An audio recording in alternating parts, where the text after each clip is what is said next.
та тамхи татдагч вэ? Татдаггүйч вэ?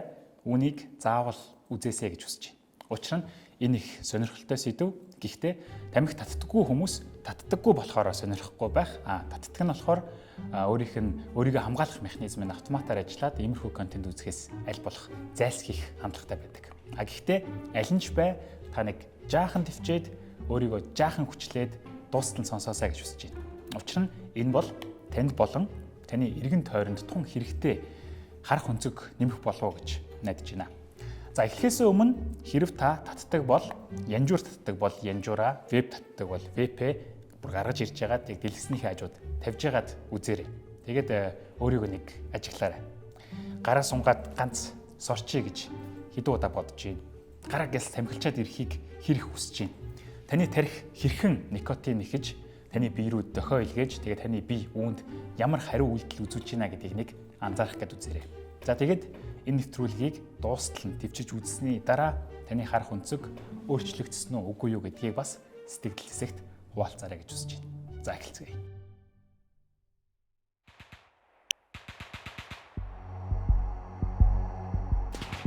За яг одоо Иранд, Украинд, Палестинд дайн зэвсэгт мөргөлдөөн болж байгаа.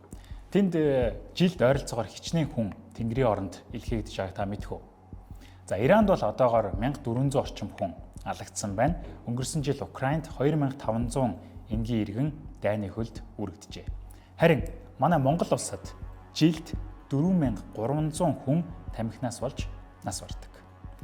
Ер нь манай улсад жилдээ хэдэн хүн нас бардаг вэ гэдгийг та мэдэх үү? Багцаа таамаг байна уу? 18,000 гэж байгаа. Энэ нь хүн амын 0,5% болно. Гэтэ энэ нь бол дэлхийн дунджаас харьцангуй доогоор буюу сайн үзүүлэлт. Гэхдээ нас баралтын 24% буюу 4 хүн тутмын нэг нь тамхинаас болж нас барж байна гэдэг бол дэлхийн дунджаас 2 дахин муу үзүүлэлт. Дэлхийд даяар жилд нас барж буй хүний тоо ойролцоогоор 60 сая төгөж байгаа харагдаж байна. Хэвийн өсөж байгаад ковидын үед нэг огцом дэвшлээд буцаад буурсан байна. Гэхдээ өнөөдрийг хүртэл ковидын улмаас нас барсан хүний тоо нийтдээ 7.1 сая. Гэхдээ жил болгон үүнээс их буюу 8 сая орчим хүн зөвхөн тамхинаас болж нас бардаг. За энэ 8 сая хүний 1.2 сая нь тамхи татдаггүй мөртлөө зөвхөн тамхины утаанд өртснөөсөө болж нас барж байгаа. Жил болгон 1.2 сая хүн тамхи татдаггүйсээ болж нас барж байгаа. Тэгэхээр та харж байгаа байх тамхи бол үнэхээр бидний өмнө тулгамдаад буй томоохон гай гамшигын нэг юм а гэдгийг. Дайнаас илүү аюултай, сар тахлаас илүү хөнөөлтэй, чимээгүй гэхдээ хамгийн том үхлийн шалтгаануудын нэг.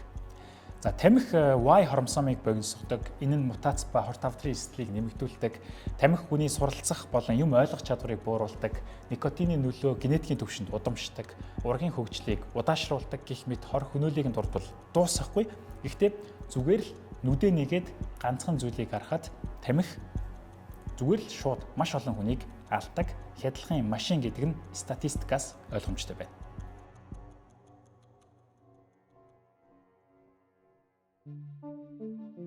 За тамхинаас болж жил болгон 8 сая хүн яг яаж үхээд байна вэ гэвэл дийлэнх нь зүрх судасны өвчнөөр явж байгаа. Зүрх бол бидний мотор буюу хөдөлгүүр. Энэ хөдөлгүүр тасалдах эсвэл зогсоход бид үхдэг. Гэвч энэ махан хөдөлгүүр эвдэрч буй ил мэдэгддэггүй, зовиор өгдөггүй учраас хүн өөрийгөө эрүүл гэж бодож явсаар нэг л өдөр зүрхний шигдээс эсвэл тархины харуултад ордог. Үүнд тамхи хэрхэн нөлөөлдөг вэ гэхээр тамхи яг шатах үед үүсдэг 7000 орчим химийн бодис нь таны судсыг дотроос нь идэж, ханыг нь гэмтээж, хүчил төрөгчийн дутагдалд оруулж, зүрхийн дутагдлыг нөхөхийн тулд илүү хүчтэй, илүү хурдан цусыг шахахаас өөр аргагүй болдог. Мөн тамхи нь цусны ялтас эсүүдийг илүү наалдамхай болгосноор цусны өтгөрөл, цусны бүлэгнэл үүсэх шалтгаан болдог. Тамхинд дагуулгадах никотин бид адреналин гэдэг даавар ялгаруулж зүрхний цохилтыг түргэсгэж артерийн даралтыг ихсэгдэг. Энэ нь зүрхийг амралтгүйгээр байнгын өндөр ачаалттай ажиллахад хүргэдэг. За нас баралтын 2 дахь том шалтгаан бол дэлхийд ч тэр Монголд ч тэр хорт авдар. Хорт авдар дундаа хамгийн их хүнийг авч оддог өрсөлдөгчгүй хорт авдар бол уушигны хорт авдар. Бүх хорт авдрын 4/1-ийг уушигны хорт авдар эзэлдэг. За тамхи татдаг хүний хувьд уушигны хорт авдарт өртөх магадлал татдаггүй хүнээс 25 дахин их байдаг. Хэрв та нэгэнт уушигны хор тавдарт өртөөд тэр нь хүндэрсэн байвал буюу биеийн бусад хэсэгт дарахсан бол аврагдах магадлал ердөө 4%. За, сайнаар бодоод эрт илрүүллээ гэж бодвол аврагдах магадлал 54%. Тэгэхээр таны уушигт хавдар нэгэнт илэрсэн бол дахиж 5 жил нар мандахыг харах хэсэгт нь ерөөсөө л зоос шидэхтэй ижил шанс болох юм. Харин уушигны хор тавдрын номер 1 шалтгаан бол тамхи.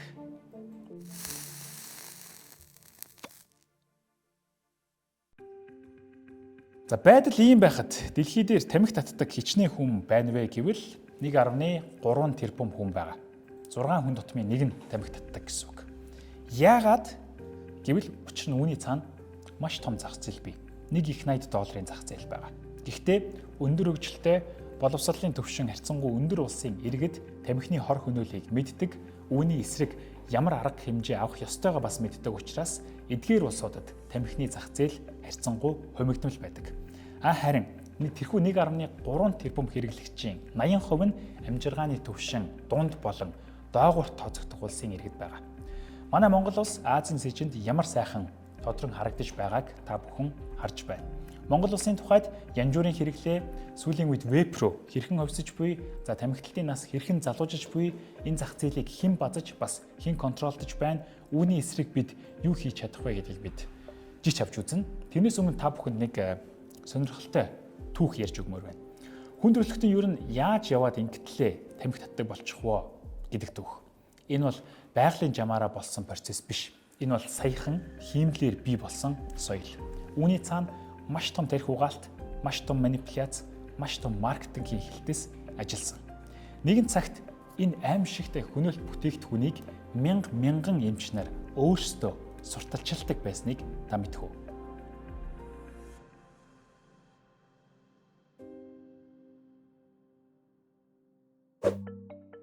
Тамхины гол орчин никотиана табакум гэдэг ургамал байдаг. Бүр ийм гоё цэцэгтэй ургамал. Гэхдээ бус цэцэгнээс ялгаатай нь түүний дотор агуулгадах никотин хэмээх бодис.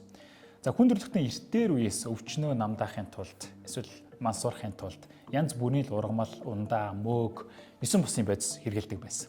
Харин энэ никотиана табакум гэдэг ургамал нь зөвхөн Америк төвд ургадаг байсан байна. Тэгээд анх Америкт хөл тавьсан европчуудад нутгийн уугуулууд нэг хатсан навч бэлгэлжилтэй. Уг нь үүнийг таашаал авах гэж биш, зөвхөн бөөнөр, шашны болон ангаах зорилгоор ашигладаг тийм ариун өвс байж. Түүнийгээ тэд нар табако гэдэг гуурсаар сорж хэрэглэдэг байж.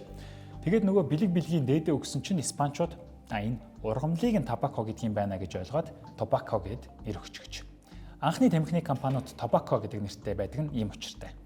За, тэрийг нь Жан Никот гэдэг нэртэй элчин сайд Францад аваачаад хааны ордонд танилцуулаад тэгээд энэ ургамлын алдар нэр нэлээд төгсөн байна. Гэхдээ Никот гэд тэр сайдынхын нэрээр алдаршаад никотин гэдэг нэртэй болцсон. За, өнөөдөр 120 орчим улсад тариалж тамхины гол түүхийуд болж байгаа энэ ургамлын нэрний учир түүх нь ийм байна гэж. Тэгэд энэ шин төрлийн ургамал нь ховор, эрэлт ихтэй буюу үн цэнтэй. Гэхдээ нийлүүлэлт нь бас тасархааргүй байсан нь яг л алт шиг үн цэнэ хадгалж бүр зарим улсуудад валют болох хэмжээнд очсон байдаг. Сигар мөн сигарет буюу янжуур гэдэг нэр хаанаас үүдэлтэй вэ гэхээр анх Америкийн уугуул Майя омгийнхан өнөх никотиана табакум гэдэг ургамлаа навчинд ороож татдаг байж. Тэгээд түүнийгээ сигар гэж нэрлэдэг. Энэ нь испани хэлэнд сигар болж буугаад гэхдээ сигар бол та бүхэн мэднэ нэлээд бүдүүн том тамхи шүү дээ. Илүү үнэтэй. Тэгэхээр зөвхөн баян хүмүүс сигар татдаг, ядуучууд тэр сигарных нь үлдэгдлийг цаасанд ороож татдаг байсан ба түүнийгээ сигарилло буюу жижиг сигар гэдэг байж. Тэр нь Франц хэлэнд буухтаа сигарет болсон байна. Францчууд жижиглсэн тамхиг цаасанд ороож татах хэлбэрийг, тэр соёлыг дэлгэрүүлсэн яг л кофе ба кафений соёлыг хэрхэн дэлгэрүүлсэн шиг. Гэвч тамхины үйлдвэрлэл гар аргаар явагддаг байсан нь үйлдвэрлэлийг хязгаарлах хүчин зүйл болж байсан. Гэтэл 1881 онд Джеймс Бонсак гэдэг нөхөр тамхи ороодог машин зохион бүтээгээд минутанд 200 янжуур үйлдвэрлэх боломжтой болсон. Өмнө нь хүмүүс тамхиг голцоо түүхийгээр нь зажилж хэрэглэдэг байж. Хатаагаад эсгээд навчинд ороосон сигар нь арай үнэтэй. Учираас тансаг хэрэглээнд ордог. Түүний үлдэгдлийг нь цаасанд ороож татах нь олон нийтэд эрэлттэй байсныг нь ийхүү цэвэрхэн боломжийн үнэтэй масс үйлдвэрлэл болгосноор энэ зах зээл огцом тэлж тамхины аваргууд буюу Big Tobacco хэмээх компаниудыг бий болгосон байна. За ийхүү 1900 оноос янжуурын хэрэглээ хэрхэн өссөн гэхдээ түүнтэй зэрэгцээд уушигны хорт хавдраар нас барах хүмүүсийн тоо бас хэрхэн өссөн бэ гэдгийг та энэ графикаас харж болно. Гэхдээ хүмүүс үүнийг тухайн үедээ харамсалтай нь анзаараагүй, мэдээгүй. Эсвэргээрээ тамхиг бүр эрүүл мэндэд сайн гэж сурталчилж, эмч нарыг рекламанд тоглуулах хэмжээний солиоролд хүрсэн тамхины компаниудын маркетинг. За энэ бол хүн төрөлхтний түүхэн дэх хамгийн хар бараан гашуун сургамжуудын нэг. Гэхдээ үүнийг бид нар мартаж болохгүй. Зарим нь бүр энэ тухай дуулаачгүй байх. Тэгэхээр иргэнийг харцгаая. Янжуурыг массаар нь үйлдвэрлэж эхэлсэн тухайн цаг үе бол дайнд бас массаараа явдаг байсан үе. Энэ үед засгийн газрууд тамхины компаниудтай хамтраад зэргүүдийг тамхиар үнэгүй хангадаг, бүр өдрийн хоолны багцанд нь авчуулдаг байж. Үр дүнд нь дайн дуусах үед фронтоос буцаж ирсэн сая залуус хэдийнэ тамхинд гүнд онцсон байлаа. Нэгэн цагт алт шиг үн цэнтэй тансаг байдлын бэлэгдэл байсан энэхүү бүтээгдэхүүн ийхүү баатарлаг ирчүүдийн хэрэглээ их оромжтын галан, цогн, амьсгал нь болж өрсөн. Тамхи татсан кул ах нар сэтгэл тунагшсан. Нөгөө талаараа бослог хувьсгалын бэлэг тэмдэгч болж байв. Тамхины компаниуд ийхүү төрөөр дэмжүүлж зэргүүдээр үнэгүй маркетинг хийлгээд сэтгэл нь ханаагүй. Дараагийн бай эмэгтэйчүүд. Хүн амын тал хувь руу чиглэнэ гэдэг бол ухаалаг маркетинг. Угаасаа түүхийг эргэн сөхвөл тамхины компаниуд тухайн үеийнхээ хамгийн шилдэг PR-ийн маструудыг хүслэн ажилуулж байсан нь тогтоогдсон. Нэг жишээ нь орчин үеийн PR-ийн эцэг эгдэх Эдвард Бернейс 1929 оны Нью-Йоркийн баярын жагсаалын үеэр хэсэг бүлэг эмэгтэйчүүдийг зохион байгуулалтаагаар олонний өмнө тамхи татуулж тамхиг эрх чөлөөний бамбар гэж гарчиглаад тамхи татах нь эмэгтэйчүүдийн эрх тэгш байдал, эрэгтэйчүүдийн дарангуулыг эсэргүүцэж буй хэлбэр юм хэмээн сурталчилсан байдаг. Тэгээд зогсоогүй. Ер нь энэ их утааг бие рүүгээ байнга сорох нь эрүүл мэндэд ямар нөлөөтэй вэ гэдэг санаа зовнил олон хүнд байсаар ирсэн. Гэтэл нөхдүүд яасан бэ гэхээр овоо хараагаа энэ удаад эмчнэр рүү шиглүүлсэн. Нөгөө янжуур үйлдвэрлэх машины патентыг худалдаж авсан American Tobacco гэдэг компани Lucky Strike гэдэг тамхиараа 1920 он хүртэл зах зээлд бараг дангаараа ноёрхож байх үедээ орчин үеийн зар сурталчилгааны загалмайлсан эцэг 20 дугаар зууны маркетингийн салбарын үндэслэгчдийн нэг Альберт Ласкрийг хөлслөн ажилуулсан байна. Өнөөх нь Lucky Strike-ийг ингэж сурталчилсан байдаг. 20 мянган эмч энэ тамхиг илүү зөөлөн, хоолойг илүү хамгаална гэж зөвлөжээ. Энэ бол судалгаанд суурилсан сурталчилгаа биш, зүгээр л эмч нарт үнэгүй тамхи өгөөд зөрүүнд нь авсан анкетны хариугаа маркетингт ашигласан уваагүй үйлдэл байлаа. Үүн дээр нэмээд учир нь Lucky Strike бол зүгээр нэг хатаасан тамхи биш. Түүнийг шарж болгосон юм а гэдэг слоган нэмсэн. Нэг үнэндээ тэдний тамхи хатаах технологи нь бус тамхины брэндүүдээс тэнч ялгаатай байгаагүй. За эмэгтэйчүүд рүү болохоор тамхиг бараг тураадаг ухааны юм ярьж чихрийн оронд Lucky хэрэгэл тэгш ирэхэд тунхаглаж Lucky тат дуучид хоолойгоо Lucky татаж хамгаалдаг гэх мэтээр сүтчилж тэрч бүхэл ногоон өнгөнд нь дургүй эмэгтэйчүүд рүү чиглэж загварын чиг хандлагыг өөрчлөх хэмжээний кампанид ажил явуулж байлаа. Харин тухайн үед улаан ба цагаан өнгөний хослолоороо эмэгтэйчүүдэд илүү таалагддаг байсан тамхи бол ялангуяа урууллын будагны уул мөр үлдээдэггүй улаан фильтртэй Marl Boro гэдэг тамхи байв. Түүнийг зах зээлд нэвтрүүлсэн Philip Morris 1937 онд жинхнээсээ улаан цагаанд гарсан. Олон нийтэд клиник баримт хэрэгтэй байсан, буух эзэнтэй баталгаа хэрэгтэй байсан. Яг тэрэн дээр нь суурилж хэсэг бүлэг эмч нар тамхи татдаг хүмүүстээр судалгаа хийсэн чинь Philip Morris руу шилжсэн өвчтнүүдийн хоолойн улайлт бүрэн арилсан болохыг баталжээ гэдэг сурталчилгаа хийсэн байдаг. Маркетингаараа илүү гарахын тулд шинжлэх ухааны нэрийг барьж худлаа сурталчилсан гэсэн үг. Энэ чиглэлийн дата судалгаа хомс байгааг ашиглан өөрсдөө тодорхой судалгааг бүр санхүүжүүлж өөрсдөд нь таалагдсан үр дүнг илүү сурталчилж эрдэмтэн эмч нарт улаан цай ахуулж байлаа. За Camel гэдэг тамхиараа алдартай RJ Reynolds гэдэг компани бүр 1940-од оны эхээр ангаахын салбарыг сурталчилгаанд ашиглах хилтэстэй болсон байдаг. Camel илүү удаан шатдаг гэдэг утгаараа эрүүл мэндэд сайн гэж сэтгүүлэх гэж үзсэн ангаах ухаан хүний насыг уртасгаж буй учраас эмч нарт талархах олон нийтийн хүндэтгэлийг тамхи руу чиглүүлэх гэж үзсэн. Бүр эмч нарын холбоотой хамтран ажиллах гэж олон янзаарч үзсэн байдаг. Гэвч даравч дардайн боловч бултайн гихчээр 1950-ад оноос эхлэн байдал бишдэж эхэлсэн.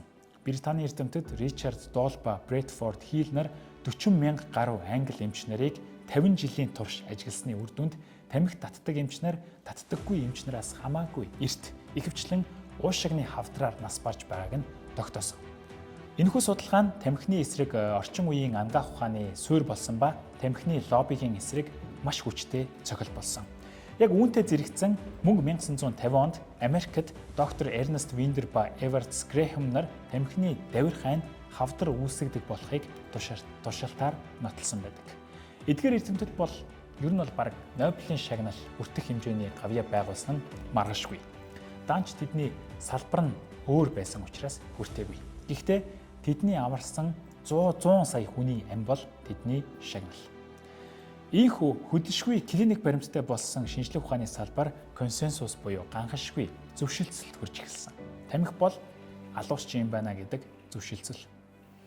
Түүхийн бидэнд заасан гашуун хичээл нь мөнгөөр үнэнийг хэрхэн далдалж бөөлж болдог вэ гэдгийг харах явдал байв. Гэвч цагийн эрхэнд үнэн улам тодорч худлын салхи хичнээн хүчтэй үлээсэн ч түүнийг сүрэн зогссон хүмүүс өнөөдөр түүхэнд баатар болон үлджээ. Эцэст нь 1964 онд Дютер Терри эрх баригчдад хүчтэй нөлөөлсөн түүхэн илтгэлийг тавьж тамхи ба эрүүл мэнд гэдэг 7000 гаруй шинжлэх ухааны судалгааг нэгтгэсэн тайланг танилцуулснаар тамхины лоббинд хүлээтэй байсан засгийн газар тамхи бол үнэхээр үхлийн аюултай байна гэдгийг эцэст нь хүлээн зөвшөөрч тамхины тухай хуулийг баталж зар сурталчилгааг хязгаарлаж тамхи болгоны хайрцаг дээр анхааруулах бичиг хэвлэлийг стандарт болгожээ. Тамхины үнэн худлын дайнд нэг баатрыг дурдахгүй өнгөрч боломгүй. Тэр бол доктор Джеффри Виганд. Түүний түүхтэр үндэслэн The Insider гэдэг гоё кино байдаг. Үзсэн хүмүүс бол мэдж байгаа байх. Үзээгүй хүмүүст үзээрэй гэж зөвлөе. Джеффри Виганд бол жирийн нэг тэмцэгч биш, харин маш өндөр боловсралтай биохимч байсан. Тэрээр 1989 онд Америкийн нэгдсэн улсын 3 дахь том тамхины компани болох Brown and Williamson гэдэг компанид судалгаа хөгжүүлэлтийн албаны дэд ерөнхийлөгчөөр ажилд орсон байдаг. Түүний үндсэн үүрэг нь илүү хор багтай тамхиг бүтээх судалгааг удирдах байсан ч тэрээр удалгүй компанийнхаа бодит нүүр царайг олж харжээ. Үйлдвэрлэгчид тамхиг донтуулагч гэж гаднаа хэлдэггүй боловч яг үнэндээ никотины нөлөөг нэмэгдүүлэхийн тулд тамхинд аммиак гэдэг бодис зориуд нэмдэг байсныг нь олж мэдсэн байна. Аммиак нь никотины уурших хурдыг нэмэгдүүлж тархинд илүү хурдан, илүү хүчтэй хүргэдэг аж. Энэ нь хэрэглэгчийг илүү хурдан донтуулах зорилготой химийн зал байлаа. Үүн дээр нэмээд өөр олон бодис байгаа. Жишээ нь амтыг нь сайжруулахад ашигладаг кумарын химик бодис нь илгэний хорт авдар үүсгдэг болохыг Джеффри Виганд өөрөө тогтоогоод удирдлагуудаа хэлсэн боловч түүний үгийг үл томсорлож борлуулалтаа үргэлжлүүлсэн байдаг. Харин Виганд үүний эсрэг зогсож компаниасаа гараад олон нийтэд энэ босромог нууцыг мэдээлэхээр шийдсэн байна. Хариуд нь өнөө хідэн нууцын гэрээ зөрчлөө гэж шүүхэд өгж үзэж, амь насанд нь бүр занал хийх гэж үзэж, гэр бүлийг нь хүртэл сүрдүүлэх гэж үзсэн байна. Гэвч мань нэр бууж өгөөгүй бөгөөд нэг юм алдартай үг хэлсэн байдаг. Би зүгээр л зөв зүйл хийхийг хүссэн. Гэхдээ тэр нь ийм үнэтэй тулснаа гэж бодоагүй гэж. Түүний мэдүүлэг нь 1998 онд тамхины компаниудыг Америкийн нэгдсэн улсын 46 мужид $206 тэрбум нөхөн төлбөр төлөх гэрээ байгуулахад гол нотлох баримт болсон байдаг. Та бүхэнд нэг сонирхолтой архивын бичлэг үзүүлье. Шүүх хурлын танхимд тамхины топ 7 компани захирлуудыг суулгаж байгаад та тамхиг донтуулагч бүтээгдэхүүн гэж боддгоо гэж асуухад 7 захирал юу гэж хариулсан болохыг хамтдаа харцгаая. Just yes or no. Do you believe nicotine is not addictive? I believe nicotine is not addictive, yes. Mr. Johnston. Congressman, cigarettes and nicotine clearly do not meet the classic definitions of addiction. There is no intoxication. We'll take that as a no. And again, time is short. If you could just, I think each of you believe nicotine is not addictive. We just would like to have this for the record. I don't believe that nicotine or our products are addictive. I believe nicotine is not addictive. I believe that nicotine is not addictive. I believe that nicotine is not addictive. And I too believe that nicotine is not addictive. За ингээд тамхины компаниудын хувьд байдал бишдэж эхэлсэн. Америк тэргүүтээ хөгжингүй орнуудын боловсрал өндөр хэрэглэгчдэд одоо ямар ч зар сурталчилгаа явуулаад нэмэргүй болох нь ойлгомжтой болонгууд овоо хараага ядуу боловсралтаараа гэхдээ тамхи татгуйц мөнгөтэй улсууд руу чиглүүлж эхэлсэн. Үүний эсрэг арга хэмжээ авч байгаа байгууллагууд цөөнгүй байгааг бас дуртах нь зүйтэй. Ер нь дэлхийд daярх тамхины хэрэглээг бууруулахыг зорж тэр нь ч тодорхой хэмжээгээр үр дүнгээ үзүүлж байгаа. Хүмүүсийн ойлголт ерөнхийдөө баг багаар сайжирч байгаа. Гэхдээ нэгэнт тамхинд орсон бол гарах маш хэцүү. Тэгэхээр тамхиг орлох бүтээгдэхүүний эрэлт бас дагаад нэмэгдэж байгаа. Үүний тод жишээ бол одоо цахилгаан тамхи сүүлд гарсан веб шүү дээ. Энэ зах зээл цаашид бүр өргөжин тэлэх өндөр потенциалтай гэж судлаачид харж байна. Хятадын одоо Relix брендинг гүйцэтгэх захирал 3 жилийн дотор дэлхийн хамгийн баян эмэгтэйчүүдийн тоонд багтаж шуугиан тарьж байсан нь саяхан шүү дээ. Ингээд харахаар хэрэглэгчдийн сонголт хувьсэж буй мэт. Цахилгаан тамхи нь янз бүрийн тамхины бизнест одоо томоохон өрсөлдөгч юм шиг харагдана. Гэхдээ танд нэг сонирхолтой зүйл харуулъя. Одоогоор хамгийн том янз бүр үйлдвэрлэгч компаниуд бол эдгээр. Тэгвэл хамгийн том веб үйлдвэрлэгчдийн нэг харах уу? Тийм ээ. Тэд аль хэдийн салхины чигийг мэдрээд орой дээр нь салхин синс бариад эрчим хүч үйлдвэрлээд эхэлсэн. Вебийг тамхинаас гарах хэрэгсэл гэж олон хүн боддогч үнэн хэрэг дээрээ янжуурт донтох эрсдлийг 3-5 дахин нэмэгдүүлдэг болох нь тогтогдсон. Тэгэхээр янжуурын лобби, вебний лобби гэж хоёр тусдаа хүч байхгүй. Хоёулаа нэг хүнжил дотор байгаа гэдгийг ойлгох нь зүйтэй. За одоо Монгол улсад нөхцөл байдал ямар байгааг харцгаая. Нэвтрүүлгийн эхэнд хэлсэнчлэн Монголд нас барж байгаа хүмүүсийн 24% нь тамхинаас шалтгаалж буй дэлхийн дунджаас 2 дахин их байгаа нь аимшигтай үзүүлэлт. Энэ салбарын эрүүл мэндийн зардал 87 тэрбум төгрөгөөр хэмжигдэж байгаа бол тамхинаас үүдэлтэй нас баралт нь 496 тэрбум төгрөгийн хохирол мөн дотоодын нийт бүтээгдэхүүний 2.1%-д тэнцэх нийгэм эдийн засагт алдагдал учруулж байгаа. За энэ чимээгүй гамшигыг бусад улсууд яаж шийддэг вэ гэвэл бодлогын зохицуулалт хийдэг. Нэгдүгээрт манай улсын тамхины үн бусад улсуудтай харьцуулахад ямар хямдхан байгаа вэ гэдгийг харах нь зүйтэй. Үүнийг дагаад тамхинд ногдуулах татвар бас маш доогоор байгаа. Талархах нэг зүйл нь юу вэ гэвэл манай улсын хүн ам бага зах зээл жижиг учраас өнөөх том компаниуд манайхыг тоож нөлөөллийн ажил хийхгүй байгаа. Хэрв хийгээд эхлэх юм бол бид нар бүр сүрнэ. Тамхи веб оруулж ирж байгаа нь монголчууд бид нар өөрсдөө одоогоор янжуурын импорт 66 сая доллар орчим байгаа бол сүүлийн жилүүдэд эрчимтэй нэмэгдэж байгаа вебний импорт 22 сая долларт хүрээд 3-1 харьцаатай болоод байна. Одоогоор зохицуулалт сул, татвар бага, эргэлт их, эргэлт хурцтай гэдэг утгаараа веб бол маш ашигтай бизнесийн тоонд орж байгаа. За ямар компаниуд энд оролцож байгаа вэ гэдгийг та бүхэн энэ мэдээллээс харж болно. За янжуурын хорыг бид нар 60 жилийн дараа ойлгосон шиг вебний нөлөөг ажиглах, судлахад хугацаа мэдэж хэрэгтэй. Тэр ч утгаараа улс орнууд янжуур дээр алдсан алдаагаа давтахгүй тулд ард иргэдэд хамгаалахын тулд вебний зах зээлд зохицуулалт хийсэн. Манайх Африкийн хэдэн орнуудын хамт Азийн цээжинд хэрхэн товоож үлдсэнийг та бүхэн харж байна. Зохицуулалтгүй гэдгээрээ манай орны хамгийн нухацтай асуудал бол хүүхдүүд. Харж байгаачлан Монгол улсын тамхи татаж эхлэх нас улам залуучсаар байна. 2019 онд насан туршийн хүүхдүүдийн янжуурын хэрэглээ 14%, вебний хэрэглээ 3% гэж байсан бол 2024 онд буюу 4 жилийн дотор энэ тоо 20%, 25% болтлоо өссөн байна. Одоо хүртэл зохицуулалт байхгүй учраас энэ тоо бүр өссөн байх учиртай. Учир нь веб худалдаалагч нарын зорилттой бүлэг нь хүүхдүүд байдаг. Хамтдаа нэг сонирхолтой туршилт хийж үзцгээе. Энд харагдаж буй хичээлийн хэрэгслүүд дундаас аль нь веб бэ?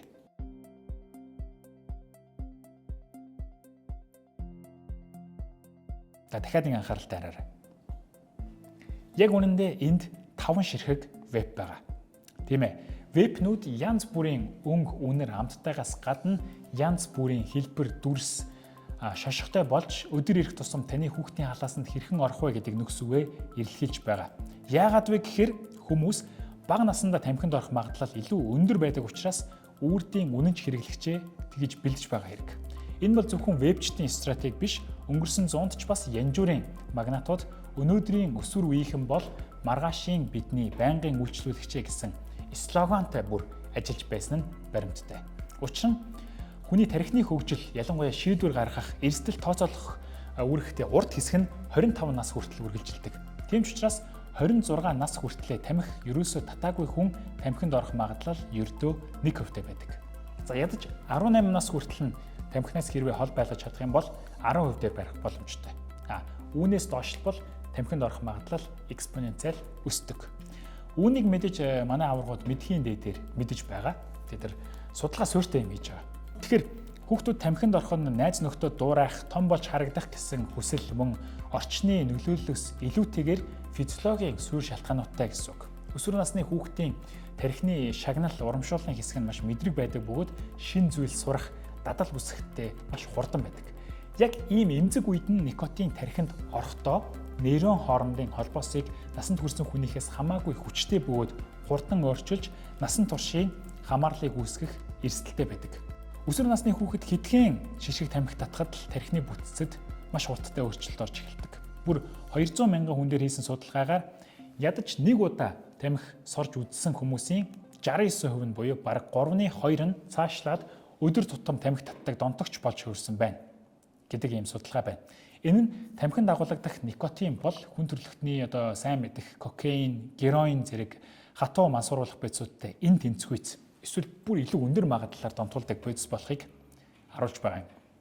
Тэгэхээр бидний хийж чадах, хийх ёстой зүйл юу вэ гэхээр хүүхдүүдэд ядаж хамгаалахын тулд тамхины бизнесийг зохицуулах хэрэгтэй байна. Энэ бол нэг талаасаа эрх зүйн чадамжгүй нийгмийн бүлгийг хамгаалахын тулд хийх ёстой хариуцлагын үйлдэл, нөгөө талаасаа эх 15 жилд 20 мянга орчим хүний ямиг аврах, эндээс үүдэн эдийн засагт үүсэх 1.5 их найт төгрөгийн алдагдал гарахаас сэргийлж мөн нэмээд эрүүл мэндийн зардлаас 285 тэрбумыг хэмнэх боломжтой гэж судлаачид үзэж байгаа. Өндөр хөгжилтэй бусад орнуудын кейсийг судлахад буюу нөгөө тамхины зах зээл хөгжиж чадахгүй байгаа орнуудаас суралцахад тамхины хэрэглээний эсрэг бодлогыг сайжруулахын тулд бид юу хийх хэрэгтэй вэ гэвэл хамгийн нэгдүгээрт татварыг нэмэх. Ингэснээр тамхины үн нэмэгдэнэ. Гэхдээ бүр тийм хурдан огцом нэмэгдэж таныг дарамтанд оруулахгүй нь бол мэдээж аажмаар явагдах процесс. Гэхдээ манай улсад нэг хайрцаг тамхи мөхөөлцнөөс хямдхан байгаа цагт хүүхдүүдийг тамхинаас хамгаалах бусад аргууд үр дүнгээ төдийлөн өгөхгүй. Эргүүлээд тэрхүү татвараар цугласан мөнгөөр мэдээлэл, ойлголт, сургалт, хүмүүжлийн ажлыг илүү далайцтай явуулж болно. Өнөөдөр сайн дураараа тамхи бол хортой гэж контент хийх хэдэн инфлюенсер байгаа вэ? Вебийг сурталчилж байгаа нь хэд байгаа вэ гэдгийг та бүхнийг харьцуулан харах нь бас зүйтэй байх. Дараа нь мэдээж зар сурталчилгааг хориглох, мөн олон нийтийн газарт хязгаарлалт тогтоох, 18 хүртэлх насны хүн амд электрон тамхи борлуулахыг хориглох, ил байршуулахыг хориглох гэх мэт арга хэмжээнүүдийг зайлшгүй хийх шаардлагатай байгаа ба үүний тулд тамхины хяналтын тухай хуульд нэмэлт өөрчлөлт оруулах тухай хуулийн төсөл яваад байгаа гэхдээ хилэлцэгдэхгүй хүлээгцээр л байгаа. Шалтгаан нь мэдээж ашиг сонирхлын зөрчилдөөн. За энэ нийгэмчтэй өөрчлөгдөн гэж гонж байлгүй. Энэ их стресс донд ахиж бас стрессдэх гэж алив ганц сороод стрессээ тайлчихъя гэж та бодож иж магадгүй. Гэтэл яг үнэндээ тамхи стресс тайлдаггүй. Бүр таныг эц төгсгөлгүй стрессийн гинжин хэлхэнд оруулж байдгийг та мэдгөө. 2014 онд BMJ-д тамхи хүний сэтгцийн эрүүл мэндэд хэрхэн нөлөөлдгийг тайлбарласан 26 судалгааг нэгтгэсэн тайлан гарсан. Энд юу гэж байна вэ гэхээр нэгт никотин бол тайвшруулах биш харин ч сэргээх үйлчилгээтэй бодисоо гэж байгаа. Тархинд адреналин ба кортизол буюу стрессийн даврыг хамт ялгаруулах тохиог өгдөг. Үүний үр дүнд зүрхний цохилт хурцсаж, цусны даралт ихсэж, булчин чангарч, цусан дахь сахарын хэмжээ нэмэгддэг. Энэ бол бие махбод биологийн хувьд хүчээр стресст орж ийнэ гэсэн үг. 50 байх ёстой бие махбодыг тамхи улам масааж түгшүүртэй байдалд оруулдаг. Тэгснээ нөгөө талаас нь тархины урамшууллын төвд допамин буюу аз жаргалын даавар ялгаруулах тохиог өгдөг. Ингэснээр бага зэрэг сэтгэл санаа сэргэх, таашаал мэдрэх, анхаарал төвлөрөх мэтийн төр зуурын юм хуурмаг мэдрэмж бий болдог. Үүнийг никотины парадокс гэж нэрлэдэг ба таны сэтгэл зүй допаминаас болж төр зуур тайвширсан мэт байгаа боловч таны бие махбод адреналин болон кортизолоос болж маш их стресстэж ачаалал авдаг. Тамхи татдаг хүмүүс энэ хоёр эсрэг тесрэг мэдрэмжийг стресс тайлагдж байна гэж андуурдаг боловч яг үнэндээ хэдхэн минутын дараа допамины үйлчлэл арилж таны тарих дахиж допамин нэхэх ба бүр илүү стресстэй төвшөнд очно. Энэ нь урт хугацаанд үргэлжлэхэд дархлаа сулрах, нойр гүйдэх, архаг стресст орох гол шалтгаан болдог байна. Уг судалгаа нэг сонирхолтой зүйл өгүүлсэн нь тамхинаас амжилттай гарсан хүмүүсийн сэтгэл түгшил, стресс, депресс нь тамхи татсаар байгаа хүмүүсийнхээс хамаагүй хэмжээгээр буурсан болохыг баталсан. Энэ нь тамхинаас гарах нь антидепрессант юм уухтай дүүцгүйц хэмжээний сэтгэл зүйн эерэг нөлөө үзүүлдэг болохыг харуулжээ. Тэгвэл яг одоо тамхинаас гарвал таны биед ямар өөрчлөлт гарах вэ гэдгийг нэг харцгаая. 20 минутын дараа таны хөөр хилэлтэд зүрх амарна. Хэмийн хэмнэлээр цохилдог болно. 2 цагийн дараа таны цусны даралт хэмийн хэмжээнд очино. 12 цагийн дараа хамгийн хортой бодисуудын нэг болох угаарын хий буюу карбон моноксид хэмийн хэмжээнд очино. 1 хоногийн дараа таны цусны эргэлт гайгүй болж эхэлнэ. Зүрх судсаар тэнгэрт зорчих магадлалтай нь буурна. 2 хоногийн дараа таны амтлах, үнэрлэх, хүртхүйн эсүүд нөхөн төлжиж эхэлнэ. 3 хоногийн дараа таны бие никотинтэй хийх дайнд ялж бүрэн цэвэрлэгдэнэ. Гэхдээ таны тархины никотин буцаагаад нэхэх хэмжээ хамгийн өндөр түвшинд хүрэх буюу хамгийн стресстэй үе эхэлнэ гэсэн үг. Толгой өвдөн, дотор муухай оргин, бүр зарим хүний шүмсэн ч татчих болдог байна. Энэ үед ганц тамхи татхад л зүгээр болчих мэт санагдахч яг энэ үеийг л даван туулж чадвал уг нь тундажгүй. 2-3 хоногийн дараа таны хөөр хилэлтэй уушигны үйл ажиллагаа сайжирч эхэлнэ. Спортын эсвэл өөр тийм их энерги шаардах ажил хийх үедээ та яг ялгааг нь анзаарна. Тамхи таныг хэрхэн уруудан доройтуулж байсныг. За, 1-9 сарын дараа харамсалтай нь хүний уушиг тийм ч хурдан нөхөн сэрэгдэггүй.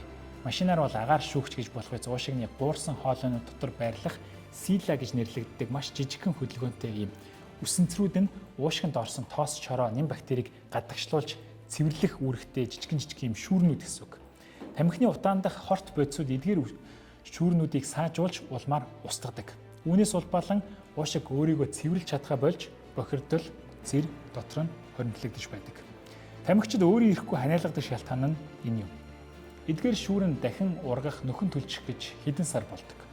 Таны хэр архаг тамхичин бэ гэдгээс энэ хугацаа уртсан. Гэхдээ ямар ч архаг байсан 9 сарын дотор ямар тач гайгүй болдог байна. За 1 жил бол тамхинаас гарахад маш чухал улаан шугам. Энэ хүрэхэд таны нас барах хамгийн том шалтгаан болох зүрх судасны өвчнөөр явах магадлал 50% буурдаг. 5 жилийн дараа таны нэрийнсэн судсууд хэвийн болж цус харвах магадлал буурч эхлэн 10 жилийн дараа таны уушигны хорт хавдраар явах магадлал 50% буурч дагаад бусад хавдрын эрсдэл бас намжина. 15 жилийн дараа таны зүрх судсаар явах магадлал огт татдаггүй хүнийхтэй ижил төвшөнд очино. Түүнчлэн огт татдаггүй хүн татдаг хүнээс дунджаар 14 жил илүү насалдаг болох нь тогтогдсон. Тэгэхээр тамхинаас хол байсан өдөр бүхэн танд илүү амьдрах нэг бонус өдөр бэлгэлж байна гэж бодох хэрэгтэй. Тамхины донтолт бол өвчин. Том зургаар нь харуул ямар ч өвчнөөс илүү хөнөөлтэй өвчин. Гэхдээ гайхалтай нь юу вэ гэвэл энэ бол эмчлэгдэж болдог өвчин. Одоогор дэлхийд байгаа бүх эмчилгээнээс хамгийн үр дүнтэй нь өөрөө өөртөөгөө ажиллах байгаа. Нөхцөл байдлыг анзаарах, бодит байдлыг ойлгож ухаарах. Тэгэхээр хэрв та энэ хүртэл үзсэн бол замынхаа чухал хэсгийг бас тулсан гэж үзэж болохоор байна. Одоо та тамхи руугаа эсвэл веб руугаа нэг хараад үзээрэй.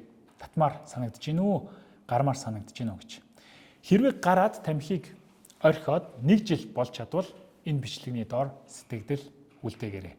Жилийн дараа уулзцгаая.